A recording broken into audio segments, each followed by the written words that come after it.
দিচ্ছে না। সে কোথায় গেল? আমাকে তো কল দিয়ে বললো এক্ষুনি চলে আসবে। আমিরের কথা আর বলিস না রে বন্ধু। তারপরে ওই দিন বেলা আমার থেকে 10 টাকার বিস্কুট খাইছে।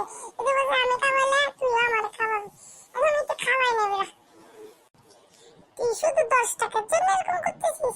ওই দেখ ও মনে হয় চলে এসেছে। কে বন্ধুরা কি করছিস ওখানে? আরে আমাকে ফেলে তোরা দিয়ে আগে বেড়ে দেরি হয়ে গেছিল। আরে না না, তোর জন্য ওয়েট করতেছিলাম। তুই এতক্ষণ হাসলি এই বয়। দাঁড়া আসছি, তোরা বস। তো বন্ধু বল, কালকে কি স্কুল খোলা? বেড়া এখানে করতে আসছি মজা, তুই বলতেছিস স্কুলের কথা। মুডটাই খারাপ করে দিবি। তো বন্ধু অনেক তো মজা হলো, চল চলে যাই আমরা, আর এখানে থাকবো না। আচ্ছা চল যাই, যা তুই যখন বলছিস তখন চলেই যাই। আর দেখিস একটু স্কুলটা খোলা নাকি, না হলে তো আম্মা আবার চিল্লাবে।